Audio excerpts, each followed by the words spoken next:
নমস্কার। শিল্পীর গল্পকথা চ্যানেলে আমার সকল শ্রোতা বন্ধুদের স্বাগত জানাই। আমার আজকের নিবেদন হেমেন্দ্র কুমার রায়ের লেখা একটি গল্প। গল্পের নাম অমাবস্যার রাত। আজ তার দ্বিতীয় এবং অন্তিম পর্ব। মোহনলাল যে একজন বিশেষ বুদ্ধিমান ও রহস্যময় ব্যক্তি, আজকে তার সঙ্গে ভালো করে কথা কয়ে কুমার এটা বেশ বুঝতে পারলে। তার উপরে তার বুকের পাটা দেখে সে অত্যন্ত অবাক হয়ে গেল। কুমার আর একজন মাত্র লোককে জানে, এরকম মরিয়ার মতো সে এমনই মৃত্যু ভয় ভরা অজানা বিপদের মধ্যে ঝাঁপ দিতে ভালোবাসে। সে হচ্ছে তার বন্ধু বিমল। ছেলেবেলা থেকেই বিপদের পাঠশালায় সে মানুষ। কিন্তু মোহনলাল কেন যে যেচে এই মৃত্যু খেলায় যোগ দিয়েছে, কুমার সেটা কিছুতেই আন্দাজ করতে পারছে না। সেও কি তাদেরই মতো শখ করে নিরাপদ বিছানার আরাম ছেড়ে চারিদিকে বিপদকে খুঁজে খুঁজে বেড়ায়, না নিজের কোনো স্বার্থসিদ্ধির জন্যই অমাবস্যার রাতের এই ভীষণ গুপ্ত কথাটা সে জানতে চায়। কিন্তু এখন এসব কথা ভাবনার সময় নয়। কি ভয়ানক সুরিপথে! কয়েক পা এগিয়েই কুমার দেখলে গলির মুখ দিয়ে বাইরের একটুখানি যে আলোর আভা আসছিল তাও অদৃশ্য হয়ে গেছে। এখন খালি অন্ধকার আর অন্ধকার। সে নিবিড় অন্ধকারের প্রাচীর ঠেলে কোনো মানুষের চোখই কোনো দিকে অগ্রসর হতে পারে না। সুরিপথের দুদিকে এবড়ো খেবড়ো দেয়াল, এত বেশি স্যাঁতসেঁতে যে হাত দিতেই কুমারের হাত ভিজে গেল। আর সেই জানুয়ারি বোটকা গন্ধ। নাকে খুব কষে কাপড় চাপা দিয়েও কুমারের মনে হতে লাগলো তার পেট থেকে অন্নপ্রাশনের ভাত পর্যন্ত বোধহয় আজ উঠে আসবে।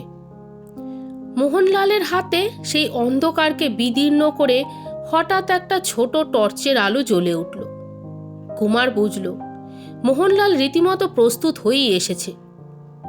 মোহনলাল বললে, কুমারবাবু, আপনার কাছে কোনো অস্ত্রশস্ত্র আছে? কুমার বললে, না। মোহনলাল বলে উঠল, আপনি দেখছি আমার চেয়েও বেশি সাহসী। নিরস্ত্র হয়ে এই ভীষণ স্থানে ঢুকতে ভয় পেলেন না? কুমার বলল, আপনিও তো এখানে ঢুকেছেন, আপনিও তো বড় একটা কম সাহসী নন। মোহনলাল বাবু বললেন, আমার কাছে রিভলভার আছে। এই বলেই মোহনলাল ফস করে হাতের আলোটা নিভিয়ে ফেলল। কুমার বলে উঠল, ও কি, আলো নেবালেন কেন? মোহনলাল বললে, একবার খালি দেখে নিলুম পথটা কি রকম। অজানা পথ না হলে এখানে আলো জ্বালাতুম না। শত্রু দৃষ্টি আকর্ষণ করে কি লাভ? কুমার ভয়ে বলে উঠল, শত্রু? মোহনলাল বললে, হ্যাঁ, এই পথের মাটির ওপর আলো ফেলে এইমাত্র দেখলুম যে এখানে খালি বাঘের পায়ের দাগ নেই, মানুষের পায়ের দাগও রয়েছে। একসঙ্গে বাঘের আর মানুষের পায়ের দাগ। কুমার বলে উঠল, একসঙ্গে বাঘের আর মানুষের পায়ের দাগ? বলেন কি? মোহনলাল বলে উঠল, চুপ, আর কথা নয়। হয়তো কেউ আমাদের কথা কান পেতে শুনছে। অত্যন্ত সতর্কভাবে পা টিপে টিপে দুজনে এগোতে লাগলো। অন্ধকার যেন হাজার হাত বাড়িয়ে ক্রমশই বেশি করে তাদের চেপে ধরছে। বদ্ধ বাতাস দুর্গন্ধে যেন ক্রমেই বিষাক্ত হয়ে উঠছে। কি একটা প্রচণ্ড আতঙ্ক যেন তাদের সর্বাঙ্গ আচ্ছন্ন করে দেবার জন্য চেষ্টা করছে। কুমারের মনে হলো সে যেন পৃথিবী ছেড়ে কোনো ভুতুরে জগতের ভিতরে প্রবেশ করেছে। এ পথ যেন জমালয়ের পথ। প্রেতাত্মা ছাড়া আর কেউ যেন এ পথে কোনো দিন পথিক হয়নি। আচম্বিতে মাথার উপর দিয়ে বদ্ধ বাতাসের মধ্যে ঠান্ডা হাওয়ার চঞ্চল তরঙ্গ তুলে ঝটপট করে কারা সব চলে গেল। সমাধির নিস্তব্ধতার মধ্যে হঠাৎ সেই শব্দ শুনে কুমারের বুকের কাছটা ধরপড়িয়ে উঠল। কিন্তু তার পরেই বুঝল এ মৃত জগতে জীবন্তের সাড়া পেয়ে বাদুড়ের দল উড়ে পালাচ্ছে। আরও কিছু দূর এগিয়েই মোহনলাল চুপি চুপি বললে, এখানে একটা দরজা আছে বোধহয়। বলেই সে আবার এগিয়ে গেল। অন্ধকারে হাত বুলিয়ে কুমারও বুঝলে দরজাই বটে, তার পাল্লা দুটো খোলা।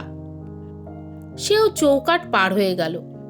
তারপর দুদিকে হাত বাড়িয়ে আর দেওয়াল খুঁজে পেল না। সুড়িপথ তাহলে শেষ হয়েছে, কিন্তু তারা কোথায় এসেছে? এটা ঘর না অন্য কিছু? এখানেও দুর্গন্ধের অভাব নেই। ওপর পানে চাইলে অন্ধকার ছাড়া আর কিছুই দেখা যায় না, কিন্তু কুমার অনুভব করলে যে সুড়িপথের থমথমে বদ্ধ বাতাস আর এখানে স্তম্ভিত হয়ে নেই। তারা দুজনেই সেখানে স্তব্ধ হয়ে দাঁড়িয়ে সন্দিগ্ধভাবে খানিকক্ষণ কান পেতে রইল এবং অন্ধকারের মধ্যে দেখবার কোনো কিছু খুঁজতে লাগলো। কিন্তু কিচ্ছু দেখা যায় না, কিছু শোনাও যায় না, শুধুমাত্র দেহশূন্য মৃতের রাজ্য। অনেকক্ষণ অপেক্ষা করার পর মোহনলাল আবার তার টর্চটা জ্বালালো। এটা প্রকাণ্ড একটা হল ঘরের মতো, কিন্তু এটা ঘর নয়, কারণ ঘর বলতে যা বোঝায় এই জায়গাটাকে তা বলা যায় না। এটা একটা প্রকাণ্ড উঠোনের চেয়েও বড় জায়গা, কিন্তু মাথার ওপরে রয়েছে ছাদ, মাঝে মাঝে থাম। ছাদের ভার রয়েছে তাদের ওপরেই। হঠাৎ মোহনলাল সবিস্ময়ে একটা অব্যক্ত শব্দ করে উঠল। তারপরেই কুমারের একখানা হাত চেপে ধরে বললে, দেখুন কুমারবাবু, দেখুন। কি ভয়ানক! কুমার রুদ্ধশ্বাসে আড়ষ্ট নেত্রে দেখলে তার কাছ থেকে হাত দশেক তফাতেই পড়ে রয়েছে একটা মরার মাথা, এবং সেই মাথাটার পাশেই মাটির ওপরে হেলানো রয়েছে স্ত্রীলোকের মাথার এক রাশি কালো চুল। খানিকক্ষণ এক দৃষ্টিতে সেই দিকেই তাকিয়ে থেকে একটা নিঃশ্বাস ফেলে মোহনলাল বললে, ওই মরার মাথা থেকেই ওই চুলগুলো খসে পড়েছে। ও মাথাটা নিশ্চয়ই কোনো স্ত্রীলোকের। কুমার বললে, হ্যাঁ, এখনো মাথার আশেপাশে কিছুটা চুল লেগে রয়েছে। যার এই মাথা, নিশ্চয়ই সে বেশি দিন মরেনি। মোহনলাল দুঃখিত স্বরে বললে, হ্যাঁ, অভাগীর মৃত্যু হয়েছে হয়তো কোনো অমাবস্যা রাতেই। কুমার সচমকে প্রশ্ন করলে, কি বলছেন আপনি? মোহনলাল বললে, আপনার এখানে আসা উচিত হয়নি। আপনি নিজের চোখে যখন ব্যবহার করতে শেখেননি, তখন এ রহস্যের কিনারা করবার শক্তিও আপনার নেই। আপনি জানেন যে বাঘের কবলে পড়ে এখানে অনেক স্ত্রীলোকের প্রাণ গিয়েছে। আমাদের সামনে যে মরার মাথাটা পড়ে রয়েছে, ওটা যে কোনো স্ত্রীলোকের মাথা, এ বিষয়ে কোনো সন্দেহই নেই। তার উপরে আপনি কি এও দেখতে পাচ্ছেন না যে এই জায়গাটা নরম মাটির ওপরে চারিদিকেই রয়েছে বাঘের থাবার দাগ? দুয়ে দুয়ে যোগ করলে কি হয় তা জানেন তো? 4। এ মরার মাথাটা হচ্ছে 2, আর বাঘের থাবা হচ্ছে 2। এই 2 আর 2 যোগ করুন, 4 ছাড়া আর কিছুই হবে না। অমাবস্যার রাতে এখানে বাঘের উপদ্রব না হলে আমরা আজ এই মরার মাথাটাকে কখনোই এই জায়গায় দেখতে পেতুম না। অপ্রতিভ কুমার মাথা হেঁট করে মোহনলালের এই বক্তৃতা নীরবে সহ্য করলে। মোহনলালের সূক্ষ্ম বুদ্ধি ও তীক্ষ্ণ দৃষ্টির কাছে আজ সে হার না মেনে পারল না। মোহনলাল টর্চটা সামনের দিকে এগিয়ে আবার বললে, কুমারবাবু, ওদিকটাও দেখেছেন? খানিক তফাতে দেখা গেল এক রাশ হাড়ের স্তূপ। মানুষের হাতের হাড়, পায়ের হাড়, বুকের হাড়, মাথার খুলি, কত মানুষের হাড় যে ওখানে জড়ো করা আছে তা কে জানে। দেখলেই বুক ধড়াস করে ওঠে। এ যে মরার হাড়ের দেশ। যাদের এই হাড়, তাদের অশান্ত প্রেতাত্মারাও কি আজ এই অন্ধকার কোটরের আনাচে কানাচে আনাগোনা করছে, নিজেদের দেহের শুকনো হাড়গুলোকে আবার ফিরে পাবার জন্য? কেন সে জানে না। কুমারের বারবার মনে হতে লাগলো টর্চের আলোরেখার ওপারে গাঢ় কালো অন্ধকার যেখানে ওই চিররাত্রির আলোকহীন গর্তের মধ্যে থমথম করছে, সেখানে দল বেঁধে দাঁড়িয়ে মানুষের চোখে অদৃশ্য হয়ে কারা সব প্রেত লোকের নিঃশব্দ ভাষায় ফিস ফিস করে কথা কইছে আর ঘন ঘন দীর্ঘ নিঃশ্বাস ত্যাগ করছে। এতক্ষণ ওই বিভৎস অস্থিস্তূপে চারপাশে সার বেঁধে বসে যেন তারা নিজেদের মৃতদেহের হাড়গুলো খুঁজে বার করবার জন্য হাতড়ে দেখছিল। এখন মানুষের হাতের আলোর ছোঁয়া লাগার ভয়ে তারা সবাই অন্ধকারের ভিতরে গিয়ে লুকিয়েছে। কুমার আর থাকতে না পেরে দুই হাতে মোহনলালের দুই কাঁধ প্রাণপণে চেপে ধরে বললে, মোহনবাবু, আর নয়, এখানে আর আমি থাকতে পারছি না। আকাশের আলোর জন্য আমার প্রাণটা ছটফট করছে। চলুন, বাইরে চলুন। মোহনলাল বললে, কুমারবাবু, আমারও মনটা কেমন ছ্যাঁতছ্যাঁত করছে। মনে হচ্ছে যেন ভগবানের চোখ কখনোই অভিশপ্ত অন্ধকারের ভিতর সদয় দৃষ্টিপাত করেননি। জ্যান্ত মানুষ যেন কখনো এখানে আসতে সাহস করেননি। আমিও আপনার মতো বাইরে যেতে পারলেই বাঁচি, কিন্তু তার আগে একবার ওদিকটায় কি আছে তা দেখে যেতে চাই। আসুন। কুমারের হাত ধরে মোহনলাল আবার সামনের দিকে এগিয়ে গেল। তারপর হাত 30 জমি পার হয়েই হঠাৎ থমকে দাঁড়িয়ে পড়ল। কুমার আশ্চর্য নেত্রে দেখলে সেখানেও ওপরে ছাদ রয়েছে, কিন্তু সামনের দিকে নিচে আর মাটি নেই। থই থই করছে জল আর জল। বাঁ দিকে দেওয়াল এবং সামনের দিকেও প্রায় 30-35 ফুট পরে আর একটা খাড়া দেওয়াল। তারই ভিতরে একটা জলের পরিপূর্ণ দীর্ঘ খাল। ডান দিকে সমানে চলে গিয়ে অন্ধকারের ভেতরে কোথায় যেন হারিয়ে গিয়েছে। তার কোনো পাত্তা পাওয়ার জো নেই। কুমার অবাক হয়ে জলের দিকে তাকিয়ে আছে। হঠাৎ পেছন দিকে কেমন একটা অস্ফুট শব্দ হলো। মোহনলাল বিদ্যুতের মতো ফিরে হাতের টর্চটা এগিয়ে ধরল এবং তারপরে টর্চের আলোটা নিভিয়ে দিল। সে কি দৃশ্য! অনেক দূরে সুড়িপথের যে দরজা দিয়ে তারা এখানে এসেছে, সেই দরজার ভেতর দিয়ে দলে দলে কারা সব হলঘরের ভিতরে এসে ঢুকছে। তাদের অনেকের হাতে হ্যারিকেন, লণ্ঠন, কারোর হাতে বন্দুক, কারোর হাতে চকচক করছে বর্ষা আর তলোয়ার। তাদের চেহারা কালো কালো, গা আদুর এবং চোখ দিয়ে ঝরছে যেন হিংসার অগ্নিশিখা। কিন্তু মোহনলাল টর্চের আলোটা নিভিয়ে ফেলার আগেই আগন্তুকরা তাদের দেখে ফেললে এবং সঙ্গে সঙ্গে তাদের হাতের সমস্ত আলোও নিভে গেল। তারপরে বন্দুকের আওয়াজ হলো। কুমার ও মোহনলালের আশপাশ দিয়ে 3-4টে বন্দুকের গুলি শোঁ শোঁ করে চলে গেল। মোহনলাল বলে উঠল, কুমারবাবু, লাফিয়ে পড়ুন, লাফিয়ে পড়ুন। কুমার জিজ্ঞাসা করলে, কোথায়? মোহনলাল বললে, এই খালের জলে। বাঁচতে চান তো লাফিয়ে পড়ুন। বলেই মোহনলাল লাফ মারলে। সঙ্গে সঙ্গে কুমারও দিল একটা মস্ত লাফ। ঝপাং ঝপাং করে দুজনেই জলের ভিতর গিয়ে পড়ল। মোহনলাল টর্চটা আর একবার জ্বালিয়ে বলল, এই জলে দেখছি স্রোতের টান। নিশ্চয়ই কোনো নদীর সঙ্গে যোগ আছে। সাঁতার দিয়ে স্রোতের টানের সঙ্গে ভেসে চলুন। মোহনলালের মুখের কথা শেষ হতে না হতেই হাত কয়েক তফাতে জল তোল পার করে একটা প্রকাণ্ড কি একটা ভেসে উঠল। সভয়ে কুমার বললে, কুমির, কুমির।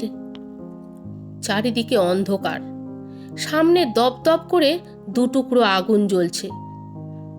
সে দুটো কুমিরের চোখ, সাক্ষাৎ মৃত্যুর চোখ। ওপাশ থেকে মোহনলালের স্থির, গভীর অথচ দ্রুত কণ্ঠস্বর শোনা গেল, কুমারবাবু, টপ করে ডুব দিন। ডুব সাঁতার দিয়ে যতটা পারেন ভেসে যান। আবার ভেসে উঠে নিঃশ্বাস নিয়ে ডুব দিয়ে অন্যদিকে এগিয়ে যান। এইভাবে একবার ভেসে উঠে একবার নিঃশ্বাস নিয়ে আবার ডুব দিয়ে এঁকে বেঁকে এগিয়ে চলুন। মোহনলালের মুখের কথাটা শেষ হতে না হতেই সামনের আগুন চোখ দুটো নিভে গেল।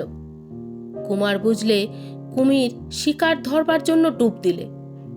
সঙ্গে সঙ্গে সেও ডুব দিল। নিঃশ্বাস বন্ধ করে জলের তলা দিয়ে ডান দিকে যতটা পারল সাঁতরে এগিয়ে গেল। তারপর ভেসে উঠে নিঃশ্বাস নিয়েই আবার ডুব দিয়ে বাম দিকে এগিয়ে গেল। এমনি করেই বারংবার ভেসে এবং বারংবার ডুবে এঁকে বেঁকে কুমার অনেকক্ষণ সাঁতার দিল। সঙ্গে সঙ্গে সে ভাবতে লাগলো, মোহনলাল বিপদেও কি অটল, কি তার স্থির বুদ্ধি। সামনে ভীষণ কুমির দেখে সে যখন ভয় পেয়েছে, মোহনলাল তখন বিপদ থেকে মুক্তি লাভের উপায় চিন্তা করছে। মোহনলাল যে কৌশল তাকে শিখিয়ে দিলে সেটা সেও জানত, কিন্তু কুমিরের মুখে পড়ে তার সে কথা সে স্রেফ ভুলেই গেছিল। কুমিররা লক্ষ্য স্থির করে জলের ওপর ভেসে উঠেই তারপর ডুব দিয়ে ঠিক লক্ষ্যস্থলে গিয়ে শিকার করে। কিন্তু ইতিমধ্যে যাকে সে ধরবে সে যদি স্থান পরিবর্তন করে তাহলে কুমির তাকে আর ধরতে পারে না। খানিকক্ষণ পরে কুমার দেখলে যে সামনের দিকে দূরে দিনের ধবধবে আলো দেখা যাচ্ছে। তাহলে এটাই হচ্ছে সুরঙ্গ খালের মুখ। কিন্তু পেছনে কালো জল তোলপাড় করে নির্দয় মৃত্যু তখনও এগিয়ে আসছে। তার কবল থেকে উদ্ধার পাবার জন্য তাকে তখনই আবার ডুব দিতে হলো। আলো দেখে খুশি হবার বা মোহনলালের খোঁজ নেবার অবসর কুমারের এখন নেই। সুরঙ্গ খাল শেষ হলো। কুমার বাইরের উজ্জ্বল সূর্যকিরণে এসে দেখল অদূরেই মোহনলাল নদীর ওপর ভেসে উঠল। কুমার বুঝলে খাল কেটে গাঁয়ের কাজলা নদীর জলই সেই প্রকাণ্ড সুরঙ্গের মধ্যে নিয়ে যাওয়া হয়েছে। নিশ্চয়ই এসব হচ্ছে সেকেলে ডাকাতদের কাণ্ড। পেছনে তাকিয়েই দেখল সেই একগুঁয়ে কুমিরটাও জলের ওপর জেগে উঠল, মোহনলালের খুব কাছেই। মোহনলাল ক্রুদ্ধ ও বিরক্ত স্বরে চেঁচিয়ে বললে, ভারী তো জ্বালা দেখছি, এ আপদ যে কিছুতেই আমার সঙ্গ ছাড়তে চায় না। কুমির ও মোহনলাল আবার জলের তলায় অদৃশ্য হলো। এবারে কুমির আর ডুব দিল না, কারণ সে বুঝে নিল কুমিরের লক্ষ্য এখন মোহনলালের দিকেই। আবার মোহনলাল খানিকটা তফাতে গিয়ে ভেসে উঠল এবং কুমিরটাও ভেসে উঠল ঠিক সেইখানেই, একটু আগেই মোহনলাল যেখান থেকে ডুব মেরেছিল। আবার শিকার ফসকেছে দেখে কুমিরটা আক্রোশে জলের ওপর লেজ আছড়াতে লাগলো। মানুষ খেতে এসে তাকে এমন বিষম পরিশ্রম বোধহয় আর কখনো করতে হয়নি। মোহনলাল বললে, না, এ লুকোচুরি খেলা আর ভালো লাগছে না, দেখি এতেও বাঘটা ভয় পায় কিনা। বলেই সে কুমিরের চোখ টিপ করে উপরে উপরে 3 বার রিভলভার ছুঁড়ে সাঁত করে জলের তলায় নেমে গেল। সঙ্গে সঙ্গে কুমিরও অদৃশ্য। রিভলভারের গুলিতে কুমির যে মরবে না কুমার তা জানত। যত বড় জানোয়ারই হোক, সাত করে কেউ রিভলভারের গুলি হজম করতে চায় না। তাই এবার মোহনলাল ভেসে ওঠার পরেও কুমিরের লেজের একটুখানি ডগা পর্যন্তও দেখা গেল না। মোহনলাল বললে, মানুষ খাবার চেষ্টা করলে যে সব সময় আরাম পাওয়া যায় না, কুমিরটা বোধহয় তা বুঝতে পেরেছে। অন্তত তার একটা চোখ যে কানা হয়ে যায়নি তাই বাকে বলতে পারে। চলুন কুমারবাবু, আমরা ডাঙায় গিয়ে উঠি। তীরে উঠে মোহনলাল বললে, এসেছিলুম পটলবাবুর সঙ্গে দেখা করতে, কিন্তু আপনি কি বলেন কুমারবাবু, এ অবস্থায় কি আমাদের কোনো ভদ্রলোকের সঙ্গে দেখা করতে যাওয়া উচিত? কুমার বললে, পটলবাবুর সঙ্গে আর একদিন দেখা করলেই চলবে। আর সত্যি কথা বলতে কি, পটলবাবুর ওপরে আমার অত্যন্ত সন্দেহ হচ্ছে। মোহনলাল বলে উঠলে, কেন? কুমার বলে চলল, পটলবাবুর বাড়ির ভেতরে আজ যা দেখলুম তার সঙ্গে যে তার যোগ নেই, এটা কি বিশ্বাস করা যায়? মোহনলাল বললে, না, বিশ্বাস করা যায় না। কিন্তু পটলবাবু তো অনায়াসেই বলতে পারেন যে এই সেকেলে প্রকাণ্ড অট্টালিকার ভাঙা ইটের রাশির ভেতরে কোনো মানুষ ভরসা করে পা বাড়ায় না। তিনি এই বারমহলটা মেরামত করে নিয়েছেন, এর ভেতরে তিনি কোনোদিনই ঢোকেননি। সুতরাং এর মধ্যে কি হচ্ছে না হচ্ছে তিনি কেমন করে জানবেন? কুমার বলে উঠল, তিনি বললেই আমরা মেনে নেব? মোহনলাল বললে, অগত্যা, না মেনে উপায় কি? আমাদের প্রমাণ কোথায়? বাড়ির ভাঙা মহলগুলো তো দিনরাত্রি খোলাই পড়ে থাকে। বাইরের যে কোনো লোক যখন খুশি তখন ভেতরে ঢুকতে পারে, যেমন আজ আমরা ঢুকেছিলুম। অথচ পটলবাবু কিছুই টের পাননি। ডাকাত বা অন্য কোনো বদমাইশের দল কোনো অজানা গুপ্তপথ দিয়ে তার মধ্যে কখন কোথায় আস্তানা পাতে, সে কথা তিনি জানবেন কি করে?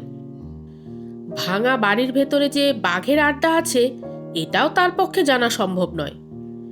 আর বুনো বাঘ যদি মানুষ ধরে খায়, সেজন্য কেউ পটলবাবুর ঘাড়ে দোষ চাপাতে পারে না। আর এ হচ্ছে আশ্চর্য বুনো বাঘ।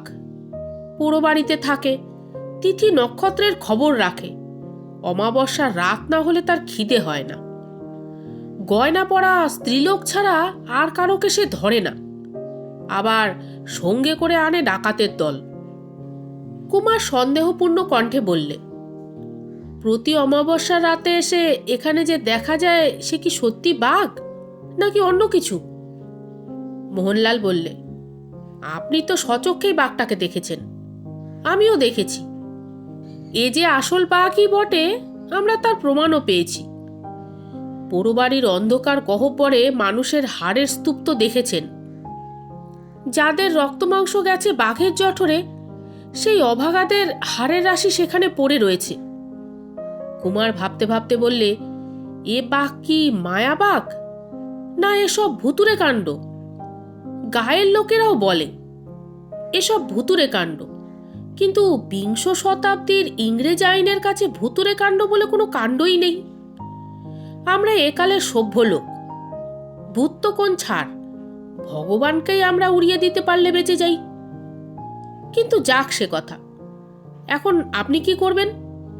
মোহনলাল বললে, থানায় ফিরে যাব, কিন্তু সাবধান। আজ যা দেখেছেন, থানার কারোর সাথে তা প্রকাশ করবেন না। অমাবস্যার রাতের রহস্য যদি জানতে চান, তাহলে একেবারে মুখ বন্ধ করে রাখবেন। পুলিশের কাছে এখন কিছু জানালেই তারা বোকার মতো গোলমাল করে সব গুলিয়ে দেবে। আজ যা দেখলুম, তাতে মনে হয় আপনি চুপচাপ থাকলে আসছে অমাবস্যাতেই সব রহস্যের কিনারা হয়ে যাবে। আজ আর এর বেশি কিছু বলবো না, নমস্কার। বলেই মোহনলাল তার বাসার দিকে চলে গেল। কুমার চিন্তিত মুখে থানার দিকে এগিয়ে চলল।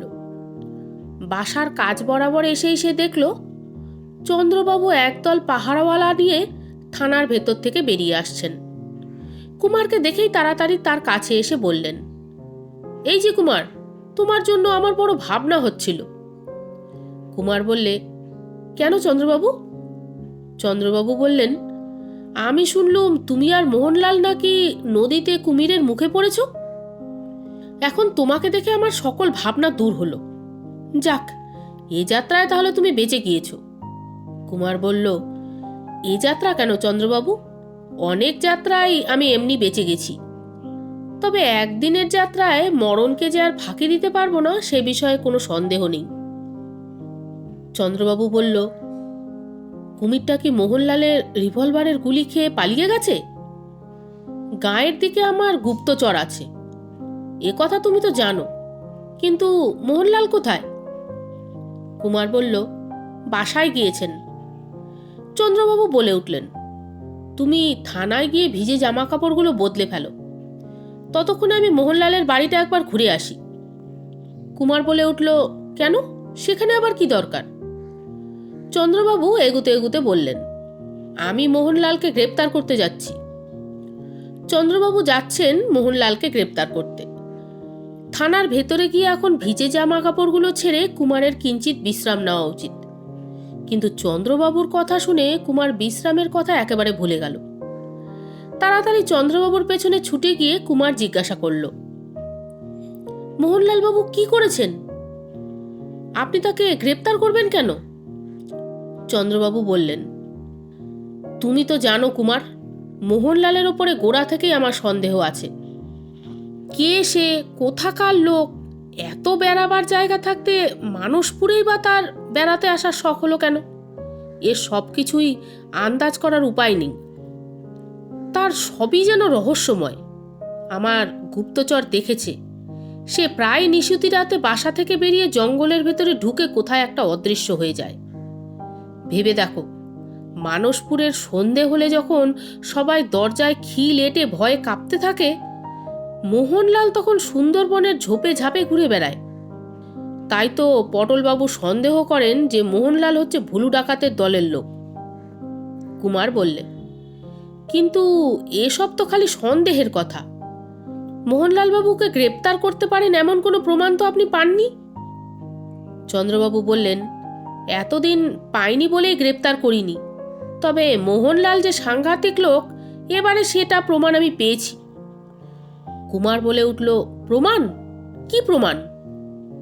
চন্দ্রবাবু বললেন, আমার গুপ্তচর এসে কিছুদিন আগে খবর দিয়ে গেছিল যে মোহনলালকে সে একটা রিভলভার সাফ করতে দেখেছে। জানো তো, রিভলভার ব্যবহার করলে লাইসেন্স নিতে হয়। আমি কলকাতায় তার করে জেনেছি যে মোহনলালের নামে কোনো রিভলভারের লাইসেন্সই নেই। এ একটা কত বড় অপরাধ তা কি বুঝতে পারছো কুমার? লাইসেন্স নেই, মোহনলাল তবু রিভলভার ব্যবহার করছে। বিপ্লববাদী কি ডাকাত ছাড়া এমন কাজ কেউ করে না। আপাতত এই অপরাধেই আমি মোহনলালকে গ্রেপ্তার করতে যাচ্ছি। কুমার অবাক হয়ে ভাবতে লাগলো, তবে কি মোহনলাল সত্যি সত্যি দোষী? সে কি ডাকাত? মানুষ খুন করাই তার ব্যবসা? কিন্তু তাহলে অমাবস্যার রাতের রহস্য আবিষ্কার করার জন্য তার এত আগ্রহ কেন? আর মোহনলাল যদি ডাকাতেরই কেউ হয়, তবে পটলবাবুর ভাঙা বাড়ির ভেতরে গিয়ে ডাকাতের দেখে ভয়ে পালিয়ে এলো কেন? এসব কি ছলনা? তার চোখে ধুলো দেবার চেষ্টা? এমনি সব কথা ভাবতে ভাবতে চন্দ্রবাবু ও পাহারাওয়ালাদের সঙ্গে সঙ্গে কুমার এগিয়ে চলল এবং ক্রমে অশ্বত্থ বট ও তাল নারিকেলের ছায়া খেলানায় আঁকা বাঁকা মেটে পথ দিয়ে কুমার মোহনলালের বাসার সম্মুখে গিয়ে পড়ল। খানিকটা খোলা জমি, মাঝখানে একটা ছোট্ট তেতলা বাড়ি, ডান পাশে মস্ত একটা বাঁশঝাড় অনেক দূর পর্যন্ত ছড়িয়ে পড়ে বাতাসে দোল খাচ্ছে, এবং বাম পাশ দিয়ে বর্ষায় কাজলা নদীর ঘোলা জল নাচতে নাচতে ছুটে যাচ্ছে। চন্দ্রবাবু ও কুমার বাড়ির সদর দরজার কাছে গিয়ে দাঁড়ালো। দরজা ভেতর থেকে বন্ধ। চন্দ্রবাবু দুজন পাহারাওয়ালাকে ডেকে বললেন, বাড়ির পেছনে একটা খিড়কির দরজা আছে, তোমরা সেই দরজায় গিয়ে পাহারা দাও। পাহারাওয়ালারা তার হুকুম তামিল করতে ছুটল। চন্দ্রবাবু দরজার কড়া নাড়তে লাগলেন, কিন্তু কোনো সাড়াই পাওয়া গেল না। চন্দ্রবাবু কড়া নাড়তে নাড়তে একবার চিৎকার শুরু করলেন, মোহনলাল বাবু, ও মোহনলাল বাবু! সারা শব্দ কিচ্ছু নেই। আরো কিছুক্ষণ কড়া নেড়ে ও চিৎকার করে চন্দ্রবাবু শেষটা খাপ্পা হয়েই বললেন, মোহনলাল বাবু, এ ভালো হচ্ছে না, কিন্তু এবারে আমরা দরজাটা ভেঙে ফেলব। এতক্ষণে দরজাটা খুলে গেল। মস্ত বড় এক মুখ পাকা দাড়ি গোঁফ নিয়ে একটা খোট্টা চাকর দরজার ওপরে এসে দাঁড়ালো। ভাঙা ভাঙা বাংলায় জিজ্ঞাসা করলে, কাকে খোঁজা হচ্ছে? চন্দ্রবাবু বললেন, মোহনলাল বাবু কোথায়? সে জানালে বাবু তেতলার ছাদের ওপর আছেন। তাকে এক ধাক্কায় সরিয়ে দিয়ে চারজন পাহারাওয়ালার সঙ্গে চন্দ্রবাবু বেগে বাড়ির ভেতরে ঢুকে গেলেন। কুমারও পেছনে পেছনে গেল। সামনেই সিঁড়ি, সিঁড়ি দিয়ে সকলে দ্রুত পদে একেবারে তেতলার ছাদে গিয়ে উঠল। তেতলার ছাদের ওপরে একটা চিলে ছাদ। মোহনলাল পরম নিশ্চিন্ত মুখে সেই ছাদের ধারে পা ঝুলিয়ে বসে আছে। চন্দ্রবাবু বললেন, চেঁচিয়ে চেঁচিয়ে আমার গলা ভেঙে গেল, তবু মশায় সাড়া পাওয়া যাচ্ছিল না কেন? মোহনলাল গভীর শান্ত গলায় বললে, আমি যে গান গাইছিলুম, গান গাইতে গাইতে সাড়া দেব কেমন করে? চন্দ্রবাবু চোটে মোটে বললেন, আবার ঠাট্টা হচ্ছে? এখন লক্ষ্মী ছেলের মতো সুরসুর করে ওখান থেকে নেমে এসো দেখি, তারপর দেখা যাবে তুমি কেমন গান গাইতে পারো। মোহনলাল এক গাল হেসে বললে, আমাকে এত আদর করে নিচে নামতে বলছেন কেন চন্দ্রবাবু? চন্দ্রবাবু বললেন, তোমাকে দিল্লির লাড্ডু খাওয়াবো কিনা, তাই এত সাদাসাদি করছি। মোহনলাল খুব ফুর্তির সঙ্গে দুই হাতে তুড়ি দিয়ে ঘন ঘন মাথা নাড়তে নাড়তে গান ধরে দিলে, লাড্ডু যদি এনে থাকে গিয়ে দাদা দিল্লি, ঢেকে ঢুকে রেখো, যেন না খায় বিল্লি। কিবা তার তুল্য, শুনে মন ভুলল।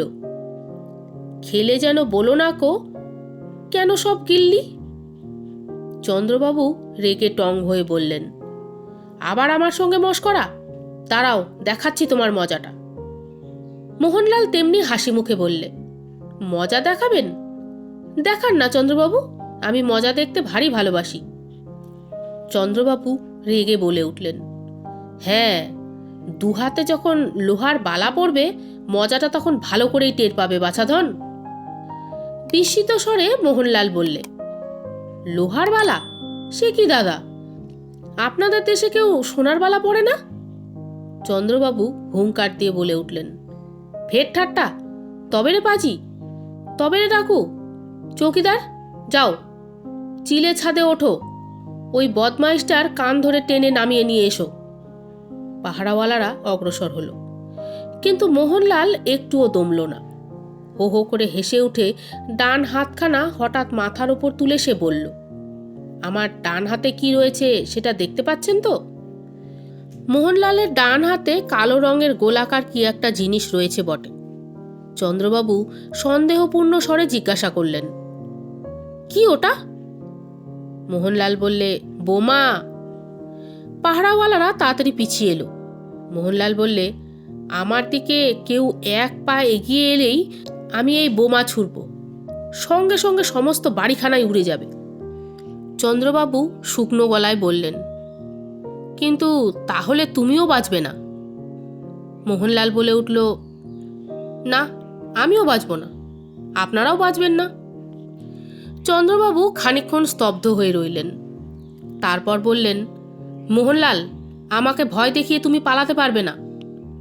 কর্তব্যের জন্য যদি আমাকে মরতে হয় তাহলে আমি মরতেও রাজি আছি। আচম্বিতে ভীষণ চিৎকার করে মোহনলাল বললে, তবে মরো। বলেই হাতের সেই বোমাটা সজোরে চন্দ্রবাবুর দিকে নিক্ষেপ করলে। পর মুহূর্তেই কুমারের মনে হলো চোখের সামনে সারা পৃথিবীর আলো দপ করে নিভে গেল এবং ভয়ঙ্কর একটা শব্দের সঙ্গে রাশিকৃত ভাঙা ইট, কাঠি, ধুলো, বালি ও রাবিশের ফোয়ারার মধ্যে তার দেহটা হাড় গোড় ভাঙা দয়ের মতো আকাশের দিকে ঠিকরে উঠে গেল। এবং তারপরে বিস্ময় আর আতঙ্কের প্রথম ধাক্কাটা সামলে দেখল, না, তারা আকাশে উড়ে যায়নি, পৃথিবীতেই বিরাজ করছে এবং চোখের সামনে ছাদের ওপরে একটা কালো রবারের বল লাফিয়ে লাফিয়ে খেলা করছে।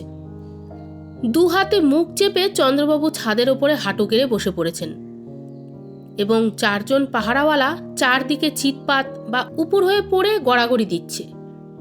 বারবার বিপদে পড়ে কুমারের আত্মসম্বরণ করবার ক্ষমতা বেড়ে গেছিল। তাই সকলের আগে সেই বুঝতে পারল যে মোহনলাল যেটা ছুঁড়েছিল সেটা বোমা টোমা কিছুই নয়, একটা তুচ্ছ রবারের বল মাত্র।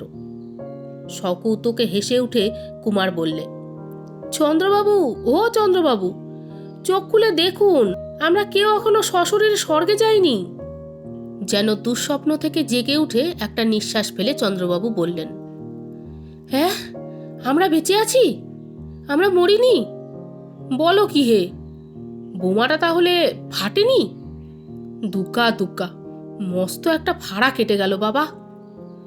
কুমার বললে, না, বোমা ফাটেনি, ওই যে আপনার পায়ের তলাতেই বোমাটা পড়ে রয়েছে।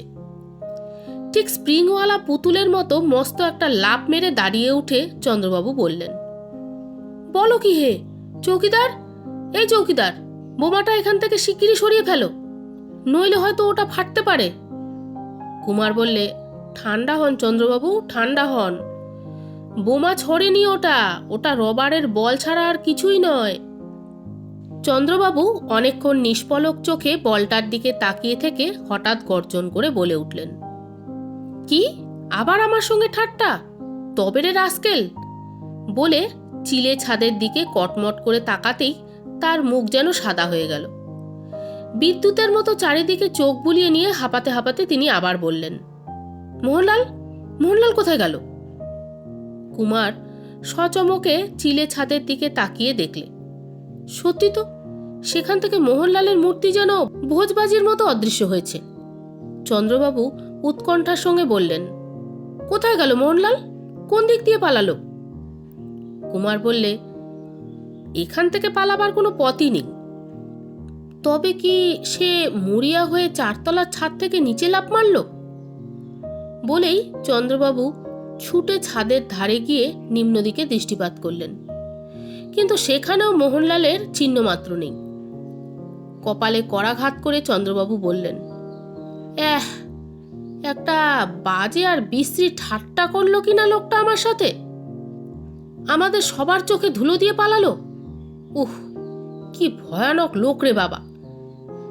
এর পরেও আমার চাকরি কি করে আর বজায় থাকে বলো? কিন্তু কুমার এত সহজে বোঝ মানবার ছেলে নয়। সেও কিছু না বলে বরাবর নেমে 1 তলায় চলে গেল। তারপর বাড়ির বাইরের দিকে ঠিক চিলে ছাদের নিচে গিয়ে দাঁড়ালো। সেখানে যা দেখলো তা হচ্ছে, ঠিক এই চিলে ছাদের নিচেই মাটির ওপরে প্রায় 2 গাড়ি বালি স্তূপাকার হয়ে আছে, এবং সেই বালি স্তূপের মধ্যে একটা বড় গর্ত। অনেক উঁচু থেকে যেন একটা ভারী জিনিস সেখানে এসে পড়েছে। মোহনলাল তাহলে ছাদের ওপর থেকে এই নরম বালির গাদায় লাফ মেরে পড়ে পালিয়েছে। কুমার তখনই চন্দ্রবাবুকে ডেকে এনে ব্যাপারটা দেখালো। দেখে শুনে চন্দ্রবাবু তো একেবারেই অবাক। খানিক পরে 2 চোখ ছানা বড়ার মতো বড় বড় করে তিনি বলে উঠলেন, সাব্বাস বুদ্ধি! মোহনলাল যে দেখছি পালাবার পথ আগে থেকেই ঠিক করে রেখেছিল। কুমার, আমি হলপ করে বলতে পারি, এই মোহনলাল বড় সহজ লোক নয়। সে এখানে বেড়াতেও আসেনি। এ ভুলু ডাকাতের চরও নয়। এ নিজেই হচ্ছে ভুলু ডাকাত। থানায় ফিরে এসে আবার নতুন এক বিস্ময়। কুমার নিজের ঘরে ঢুকেই দেখল মেঝের ওপরে একখানা খাম পড়ে আছে, যেন জাল না গলিয়ে কেউ সেখানা ঘরের ভেতরে ছুঁড়ে ফেলে দিয়েছে। চিঠিখানাতে এই লেখা ছিল, কুমারবাবু, আসছে অমাবস্যার রাতে আপনি পটলবাবুর ভাঙা বাড়ির সুরিপথের কাছাকাছি ঝোপে ঝাপে কোথাও লুকিয়ে থাকবেন। সঙ্গে বন্দুক, রিভলভার আর টর্চ নিয়ে আসতে ভুলবেন না। আসছে অমাবস্যার রাতেই রহস্যের কিনারা হয়ে যাবে। ইতি বন্ধু। পুনঃ এই চিঠির কথা ঘুণাক্ষরেও চন্দ্রবাবুর কাছে প্রকাশ করবেন না। কুমার চিঠি পড়ে নিজের মনেই বললে, কে এই চিঠি লিখেছে? বন্ধু? এখানে কে আমার বন্ধু? মোহনলাল? সে তো পলাতক। তবে কি বনের ভেতরে গর্তের ভেতর থেকে আমাকে যে উদ্ধার করেছিল, এ কি সেই ব্যক্তি? কে সে? কুমারের ভাবনায় বাধা পড়ল। আচম্বিতে ঝড়ের মতো চন্দ্রবাবু ঘরের ভেতরে প্রবেশ করলেন। তারও হাতে একখানা চিঠি। চন্দ্রবাবু বললেন, দেখো কুমার, এ আবার কি ব্যাপার একটা। আমার শোবার ঘরের ভেতরে বাইরের জানলা থেকে কেউ একটা চিঠি ছুঁড়ে দিয়েছে। চিঠিখানা নিয়ে কুমার বুঝলে একই লোক তাকে আর চন্দ্রবাবুকে চিঠি লিখেছে। এ পত্রখানায় লেখা ছিল, চন্দ্রবাবু, আসছে অমাবস্যার রাতে পটলবাবুর ভাঙা বাড়ির পেছনে কাজলা নদীর জল যেখানে সুড়ঙ্গ খালের মধ্যে গিয়ে ঢুকেছে, ঠিক সেইখানেই অনেক লোকজন আর অস্ত্র নিয়ে লুকিয়ে থাকবেন। সেই রাতেই আপনি ভুলু ডাকাতের দলকে গ্রেপ্তার করতে পারবেন। ইতি বন্ধু। সন্ধ্যা উত্তীর্ণ হয়ে গেছে। অমাবস্যার সেই ভয়ানক রাত আবার এসেছে, কিন্তু 12টা বাজতে এখনো অনেক দেরি। কুমার নিজের ঘরের জালনার ফাঁক দিয়ে দেখল চন্দ্রবাবু ধরা চুরো পরে প্রস্তুত হচ্ছেন। সেই অজানা বন্ধুর কথা মতো চন্দ্রবাবু যে আজ পটলবাবুর বাড়ির পেছনে কাজলা নদীর সুড়ঙ্গ খালের মুখে গিয়ে সদল বলে পাহারা দিতে ভুলবেন না, তাও কুমার বেশ জানত। এবং এটাও সে জানত যে যাবার আগে তার ডাক পড়বে, চন্দ্রবাবু তাকে তার সঙ্গে যেতে বলবেন। কিন্তু সেই অজানা বন্ধু তাকে ভাঙা বাড়ির সুরিপথের কাছাকাছি কোনো ঝোপে ঝাপে লুকিয়ে থাকতে বলেছে। চন্দ্রবাবুর কাছে আবার একথা প্রকাশ করতে বারণও করেছে। তাই কুমার তাকে কোনো কথাই জানায়নি। কাজেই পাছে চন্দ্রবাবু তাকে সঙ্গে যাবার জন্য ডাকেন, সেই ভয়ে কুমার চুপি চুপি থানা থেকে আগেই বেরিয়ে পড়ে পটলবাবুর বাড়ির দিকে রওনা হলো। কিন্তু এই অজানা বন্ধুই বা কে? আর চন্দ্রবাবুর কাছে এত লুকোচুরির কারণই বা কি? অনেক মাথা ঘামিয়েও কুমার সেটা আন্দাজ করতে পারেনি। আজও সেই কথাই ভাবতে ভাবতে কুমার অন্ধকারের ভেতর দিয়ে পথ চলতে লাগলো। অন্ধকারকে আরও ঘন করে তুলে ওই তো পটলবাবুর প্রকাণ্ড ভগ্ন অট্টালিকা সামনেই দাঁড়িয়ে আছে। তার দেওয়ালকে শক্ত শিকড় দিয়ে জড়িয়ে ধরে যেসব বড় বড় বট অশ্বত্থ মাথা খাড়া করে আছে, প্রবল বাতাসে নিজেরা দুলতে দুলতে তারা যেন অন্ধকারকেও তুলিয়ে দিয়ে বলছে, সর সর সর, মর মর মর। কুমারের মনে হলো অন্ধকার রাজ্যের ভেতর থেকে যেন সজাগ ভুতুরে পাহারাওয়ালারা কথা কইছে। আন্দাজে আন্দাজে সে সেই মস্ত বড় ভাঙা সিংহ দরজার তলায় গিয়ে দাঁড়ালো। কিন্তু অন্ধকারে আর তো এগোনো চলে না। কুমার কান পেতে খুব তীক্ষ্ণ চোখে চারিদিকে তাকিয়ে দেখল, কিন্তু দেখাও যাচ্ছে না কিছু, এবং গাছপালার মর্মর শব্দ ছাড়া আর কিছু শোনাও যাচ্ছে না। সে তখন টর্চ লাইটটা টিপে মাঝে মাঝে আলো জ্বেলে ধীরে ধীরে অগ্রসর হতে লাগলো। আবার সেই সব বিভীষিকা। মাথার উপরে উড়ন্ত প্রেতাত্মার মতো ঝটপট ঝটপট করতে করতে বাদুড়ের দল যাচ্ছে আর আসছে। দুটো গোখরো সাপ ফনা তুলে ফোঁস করে উঠেই টর্চ লাইটের তীব্র আলোয় ভয় পেয়ে বিদ্যুতের মতো এঁকে বেঁকে পালিয়ে গেল। চক মেলানো ঘরগুলোর ও দালানের আনাজ কানাজ থেকে যেন কাদের হিংসুক ক্ষুদিত ও জলজলে চোখ দেখা যায়।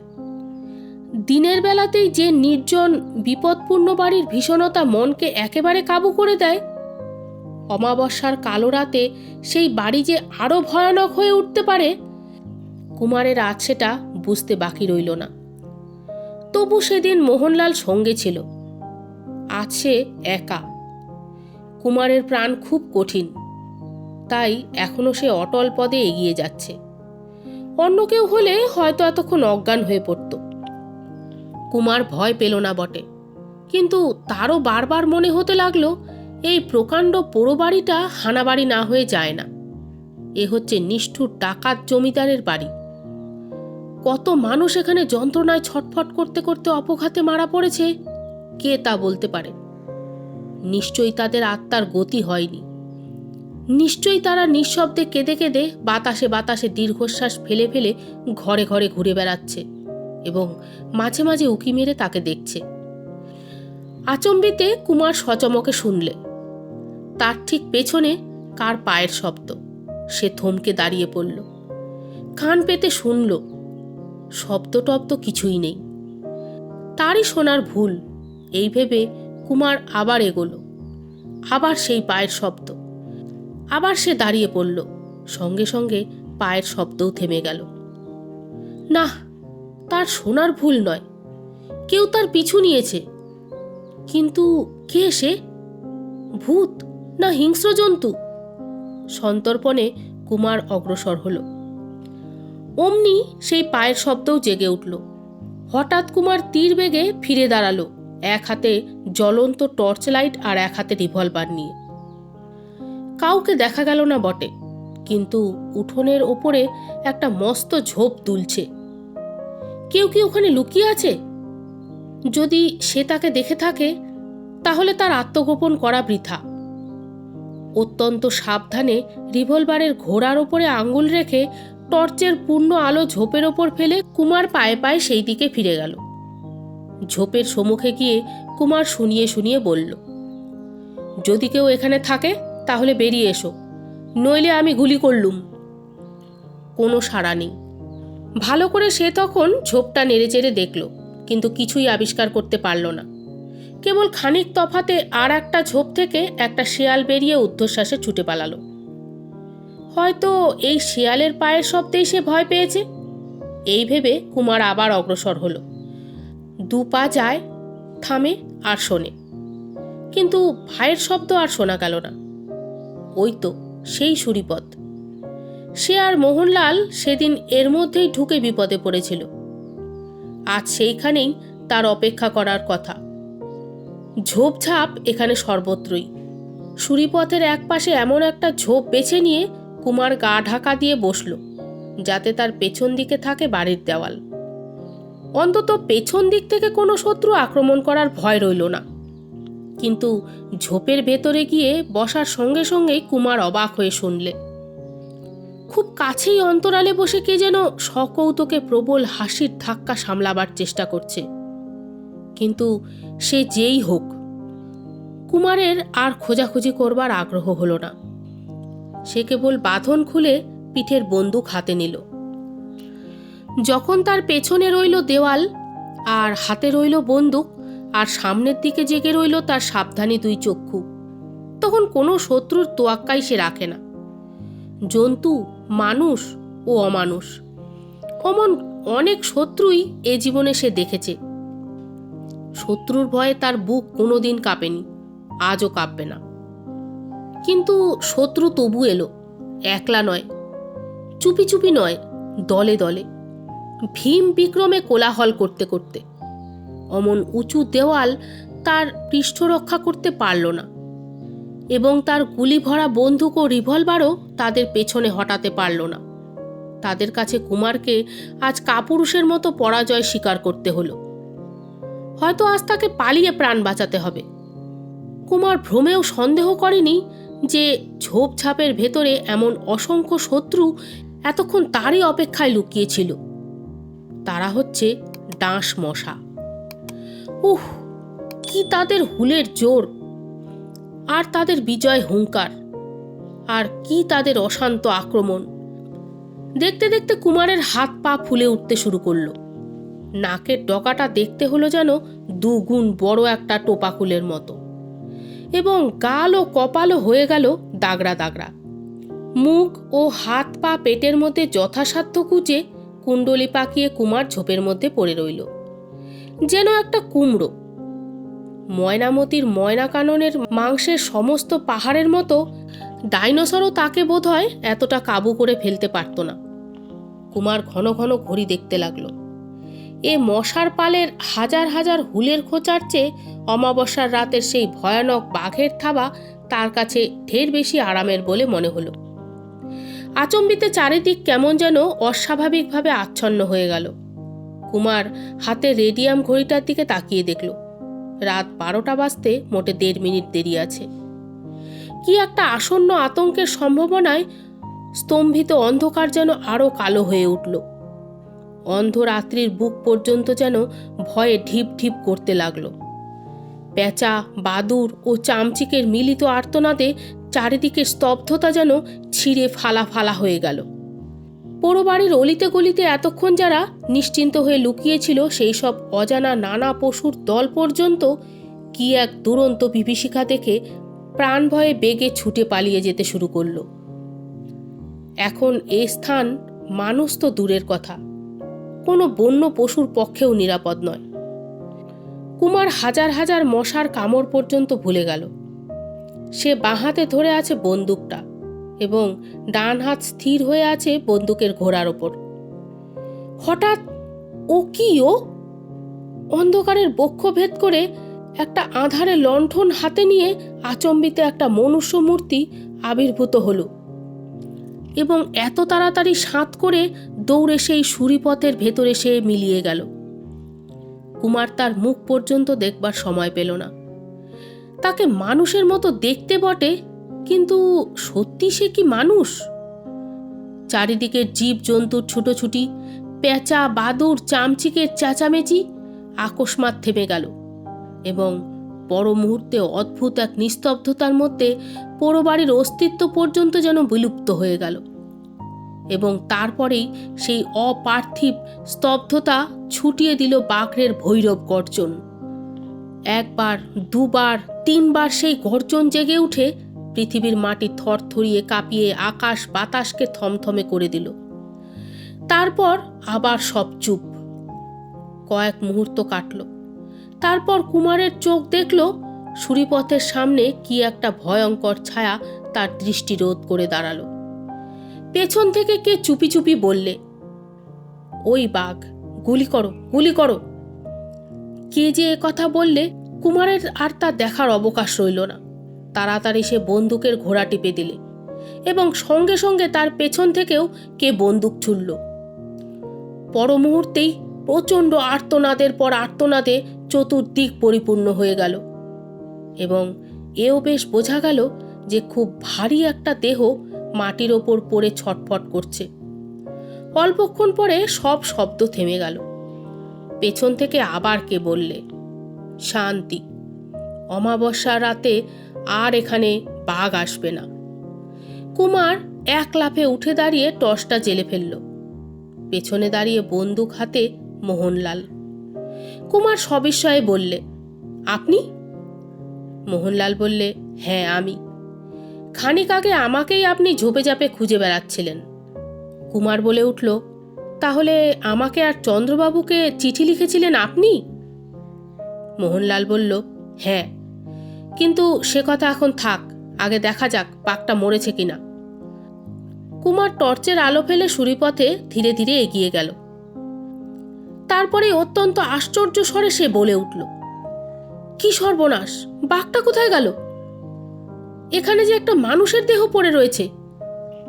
দেহটার কাছে গিয়ে মোহনলাল কিছুই যেন হয়নি এমন এক সহজ স্বরে বলল, হ্যাঁ, এ হচ্ছে ভুলু ডাকাতের দেহ।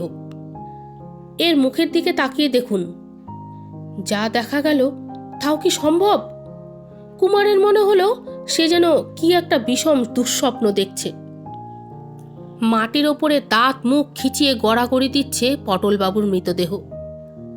কুমার অভিভূত কণ্ঠে বলে উঠল, হ্যাঁ, এ তো বাঘ নয়, ভুলু ডাকাতও নয়, এ যে পটলবাবু। মোহনলাল বললে, পটলবাবু? কিন্তু তার মুখের কথা মুখেই রইল। হঠাৎ দূর থেকে ঘন ঘন অনেকগুলো বন্দুকের গর্জন শোনা গেল। কুমার চমকে উঠে বললে, ও আবার কি? ভুলু ডাকাতের দলের সঙ্গে পুলিশের যুদ্ধ হচ্ছে, শিগগিরই আমার সঙ্গে আসুন। বলেই কুমারকে হাত ধরে টেনে নিয়ে মোহনলাল দ্রুতপদে ছুটতে আরম্ভ করল। কুমারের হাত ধরে মোহনলাল ছুটতে ছুটতে একটা চৌমাথায় এসে পড়ল। বাঁ হাতি পথটা গেছে কাজলা নদীর দিকে, যেখানে সুরঙ্গ খালের সামনে ভুলু ডাকাতের দলের সঙ্গে পুলিশের লড়াই বেঁধেছে। মোহনলাল সে পথও ছাড়িয়ে এগিয়ে গেল। কুমার বিস্মিত হয়ে বলল, এ কি মোহনলাল বাবু, আমরা নদীর দিকে যাব যে? মোহনলাল বাবু বললে, না। কুমার বলে উঠল, না, তবে আমরা কোথায় যাচ্ছি? মোহনলাল বলে উঠল, আমার বাসায়। কুমার বিস্মিত হয়ে বললে, সেখানে কেন? মোহনলাল বাবু বলে চলল, দরকার আছে বলেই যাচ্ছি। কুমারবাবু, এখন কোনো কথা কইবেন না, চুপ, আমার সঙ্গে আসুন। বাসার দরজায় এসে ধাক্কা মেরে মোহনলাল বললে, ওরে, আমি এসেছি, শিগগিরই দরজা খোল। দরজা খুলে গেল এবং ফাঁক দিয়ে দেখা গেল সেই পাকা আমের মতন বুড়ো খোট্টা দারোয়ানটার মুখ। বাড়ির দোতলায় উঠে একটা ঘরের ভেতর ঢুকে একখানা চেয়ারের ওপর ধপাস করে বসে পড়ে মোহনলাল বললে, কুমারবাবু বসুন, একটু হাঁপ ছেড়ে নিন। খানিকক্ষণ দুজনেই নীরব। তারপর প্রথম কথা কইল কুমার। বলল, মোহনলালবাবু, আপনার উদ্দেশ্য কি? যে সময় আমাদের উচিত চন্দ্রবাবুকে সাহায্য করা, ঠিক সেই সময়ে আমাকে আপনি এখানে টেনে আনলেন কেন? মোহনলাল বললে, আপনার সাহায্য না পেলেও চন্দ্রবাবু হাহাকার করবেন না। আপনি না গেলেও তিনি যে ভুলু ডাকাতের দলকে গ্রেপ্তার করতে পারবেন এ বিষয়ে আমার কোনো সন্দেহই নেই। কুমার বললে, তবু আমার সেখানে যাওয়া উচিত ছিল। মোহনলাল সে কথার জবাব না দিয়ে কয়েক মুহূর্ত চুপ করে রইল। তারপর হঠাৎ জিজ্ঞাসা করল, কুমারবাবু, আপনি মার্গারেটে Murray's witch cult in western Europe বইখানা পড়েছেন? এরকম খাপছাড়া প্রশ্নের অর্থ বুঝতে না পেরে কুমার বলল, না। মোহনলালবাবু বললেন, আপনি ডাইনি বিশ্বাস করেন? কুমার বলল, ডাইনিদের অনেক গল্প শুনেছি বটে, সেসব গল্পে আমার বিশ্বাস হয় না, কিন্তু আপনি এমন উদ্ভট প্রশ্ন করছেন কেন? মোহনলাল আবার প্রশ্ন করলে, কুমারবাবু, হাইক্যান্থ্রপি কাকে বলে জানেন? ইউরোপের ডাইনি নাকি হাইক্যান্থ্রপির মহিমায় মানুষ হয়েও নেকড়ে বাঘের আকার ধারণ করতে পারত। কুমার বিরক্ত হয়ে বললে, পারত তো পারত, তাতে আমাদের কি? কুমারের বিরক্তি আমলে না এনে মোহনলাল বললে, আমাদের দেশেও অনেকে বলেন মন্ত্রতন্ত্র বা বিশেষ কোনো ঔষধের গুণে মানুষ নাকি বাঘের আকার ধারণ করতে পারে। এতক্ষণে কুমারের মাথায় ঢুকল মোহনলাল কি বলতে চায়। এক লাফে উঠে পড়ে কুমার উত্তেজিত স্বরে বললে, মোহনলাল বাবু, তবে কি আপনার মতে এখানকার অমাবস্যার রাতে বাঘটাও হচ্ছে সেই রকমই কোনো অস্বাভাবিক জীব? মোহনলাল গভীর স্বরে বললে, আমার কোনো মতামত নেই। মানুষ যে বাঘ হতে পারে এ কথা বিশ্বাস করতে আমার প্রবৃত্তিও হয় না, বিজ্ঞানও তা মানে না। কিন্তু মানসপুরে এই যেসব আশ্চর্য ঘটনা ঘটে গেল, এর মূলেই বা কী রহস্য আছে গোড়া থেকে একবার ভেবে দেখুন তো। বাঘ দেখা দিয়েছে কেবল অমাবস্যার রাতে, ঠিক 12টার সময়। সাধারণ পশুরা কিন্তু কোনো তিথি নক্ষত্র বিচার করে ঘড়ি ধরে বেরোয় না। এই অদ্ভুত বুদ্ধিমান বাঘের কবলে যারা পড়েছে তারা সকলেই স্ত্রীলোক, আর তাদের সকলের গায়েই অনেক টাকার গয়না ছিল। সাধারণ বাঘ কেবল গয়না পরা স্ত্রীলোকই ধরে না। তারপর বুঝুন, আপনি আর আমি দুজনেই দুবার বাঘ দেখেছি। আপনি গুলি ছুড়লেন, কিন্তু দুবারই বাঘের বদলে পাওয়া গেল মানুষ, অর্থাৎ পটলবাবুকে। প্রথমবারে আহত আর দ্বিতীয়বারে মৃত অবস্থায়। দুবারই বাঘের আবির্ভাব আমাদের চোখে পড়েছে। তার পায়ের দাগও দেখা গেছে, তার রক্তমাখা লোমও আমি পেয়েছি, কিন্তু তার দেহ অদৃশ্য হতেও আমরা দেখিনি, অথচ তা খুঁজেও পাওয়া যায়নি। উপরন্তু দুবার পটলবাবু যে কখন ঘটনাস্থলে এসেছেন তা আমরা দেখতে পাইনি। ইউরোপে এমনি মায়া নেকড়ে বাঘের অসংখ্য কাহিনী আছে। সাংঘাতিক আঘাত পেয়ে যখন তারা মরেছে, তখন আবার মানুষের আকারই পেয়েছে। কুমার রুদ্ধশ্বাসে অভিভূত স্বরে বলে উঠল, তাহলে আপনি কি বলতে চান যে পটলবাবুই বাঘের আকার ধারণ করে? মোহনলাল বাধা দিয়ে বললে, আমি ওরকম কিছুই বলতে চাই না। আমি খালি দেখাতে চাই সমস্ত প্রমাণ পরপর সাজালে ঠিক যেন মনে হবে কোনো মায়াবাঘই মানসপুরের এইসব ঘটনার জন্য দায়ী। যারা এটা কুসংস্কার বলে উড়িয়ে দেবেন তাদের মতেও আমি সায় দিতে রাজি আছি। মানুষ যে ব্যাঘ্রমূর্তি ধারণ করতে পারে এটা আমার বিশ্বাস হয় না, কারোকে আমি বিশ্বাস করতেও বলি না। কুমার বললে, তবে? মোহনলাল আবার বাধা দিয়ে বললে, কিন্তু এই বিষয়ে আমার কোনো সন্দেহ নেই। ভুলু ডাকাত আর পটলবাবু একই লোক। নিজে সকলের সামনে নিরীহ ভালো মানুষটির মতো থেকে পটলবাবু তার ভাঙা বাড়ির অন্ধকূপের মধ্যে ডাকাতের দল পুষতেন। কালু সর্দার তারই দলের লোক।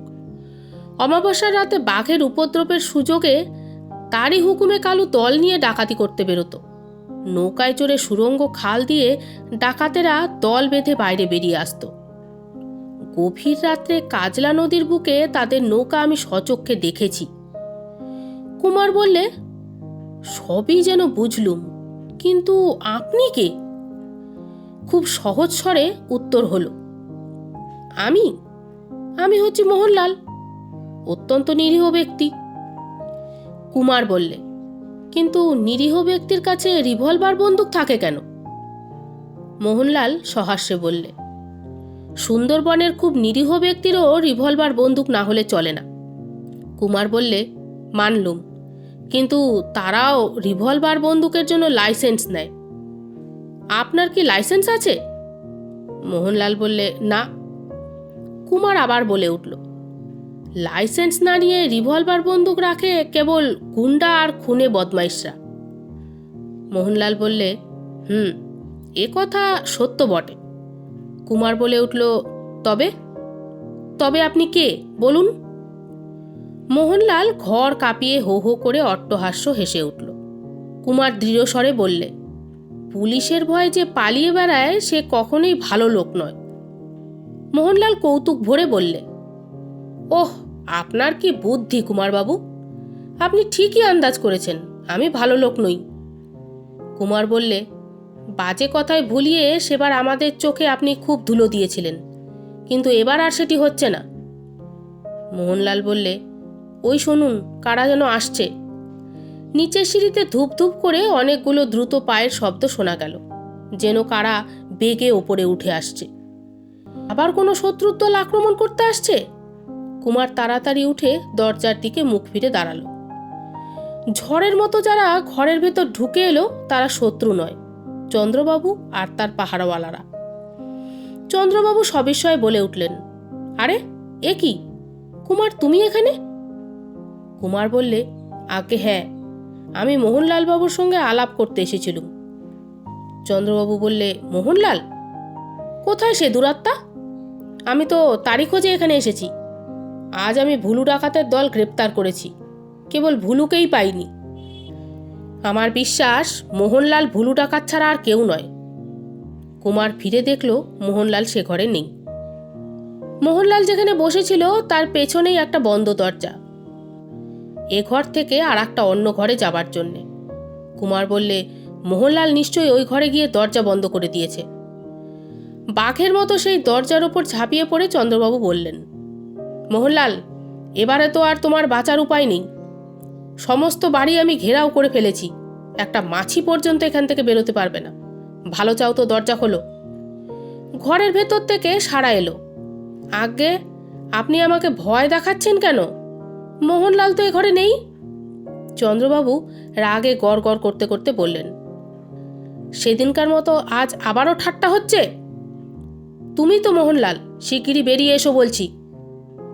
ভেতর থেকে আওয়াজ এলো, আগে ভুল করছেন, আমি মোহনলাল নই। চন্দ্রবাবু বলে উঠলেন, আচ্ছা, আগে বেরিয়ে তো এসো, তারপর দেখা যাবে তুমি কোন মহাপুরুষ। ভেতর থেকে আবার বলে উঠল, আগে আবার ভুল করছেন, আমি মহাপুরুষও নই। চন্দ্রবাবু গর্জন করে বললেন, তবে রে ছুঁচো, ভাঙলাম তাহলে দরজা। বলেই তিনি দরজার উপরে সজোরে পদাঘাত করতে থাকলেন। ভেতর থেকে আওয়াজ এলো, আগে করেন কি করেন কি, দরজা ভাঙলে বাড়িওয়ালা বকবে যে। আচ্ছা মশাই, আমি দরজা খুলে দিচ্ছি, এই নিন। হঠাৎ দরজা খুলে গেল। চন্দ্রবাবু রিভলভার বাগিয়ে ধরে ঘরের ভেতর ঢুকতে গিয়ে থমকে দাঁড়িয়ে পড়লেন। তারপর দুই চোখ বিস্ময়ে বিস্ফোরিত করে বাঁধো বাঁধো স্বরে তিনি বললেন, এ কি, কে আপনি? কুমারও অবাক। এ ঘরের দরজার সামনে যে দাঁড়িয়ে আছে সে তো মোহনলাল নয়, সে যে বিমল, যার সঙ্গে কুমার দুবার জকের ধন আনতে গিয়েছিল, মঙ্গল গ্রহের বামন অবতারদের সঙ্গেও লড়াই করেছিল, ময়নামতির মায়াকাননের দানবের সঙ্গেও প্রাণ নিয়ে খেলা করেছিল। বিমল, তার চিরবন্ধু বিমল। মানসপুরে এসে পর্যন্ত তার অভাব কুমার প্রতিদিন প্রতি পদে অনুভব করেছে। এমন হঠাৎ করে তারই দেখা আজ এখানে পাওয়া যাবে, স্বপ্নেও সেটা কল্পনা করতে পারেনি কুমার। কুমার উচ্ছ্বসিত কণ্ঠে বলে উঠল, বিমল, বিমল, তুমি কোথা থেকে এলে? তুমি কি আকাশ থেকে খসে পড়লে? বিমল হাসতে হাসতে বলল, না বন্ধু না, মোহনলাল রূপে গোড়া থেকে আমি তোমার সঙ্গে আছি। চন্দ্রবাবু হতবম্বের মতো বললেন, হ্যাঁ বলেন কি, আপনি মোহনলাল? বিমল বলে উঠল, আগে হ্যাঁ। এখন আসুন চন্দ্রবাবু, আমার হাতে লোহার বালা পরিয়ে দিন। ধাঁ করে কুমারের একটা কথা মনে পড়ে গেল। তাড়াতাড়ি সে বলে উঠল, আচ্ছা বিমল, বাঘের গর্তে ডাকাতের কবল থেকে? বিমল বললে, তোমাকে আমি উদ্ধার করেছিলুম, কিন্তু এজন্য আমাকে ধন্যবাদ দেবার দরকার নেই। কুমার পিছনে ফিরে দেখে ঘরের ভেতরে আবারও কে এলো। কুমার ফিরে দেখে এক মুখ হাসি নিয়ে দুপাটি দাঁত বের করে আহ্লাদে আটখানা হয়ে তার পেছনে দাঁড়িয়ে রয়েছে বিমলের পুরাতন ভৃত্য রামহরি। কুমার বললে, কি আশ্চর্য, তুমি আবার কোত্থেকে এলে? রামহরি বললে, আরও দুও কুমার বাবু, দুও। তুমিও আমাকে চিনতে পারোনি? আমি যে নিচে দারোয়ান সেজে থাকতুম, পরচুলো দাড়ি গোপ ফেলে আবার রামহরি হয়ে এখানে তোমাদের সঙ্গে দেখা করতে এলুম। আরও দুও কুমার বাবু। কি ঠকানটাই না ঠকে গেলে। সমাপ্ত। এই গল্পটা যদি আপনাদের ভালো লেগে থাকে তাহলে প্লিজ লাইক করবেন, শেয়ার করবেন। আমার নতুন নতুন গল্পের আপডেট পেতে আমার চ্যানেলটি সাবস্ক্রাইব করে বেল আইকনটি প্লিজ দাবিয়ে দেবেন। সকলে সুস্থ থাকবেন, ভালো থাকবেন। দেখা হবে আগামী গল্পে। ধন্যবাদ।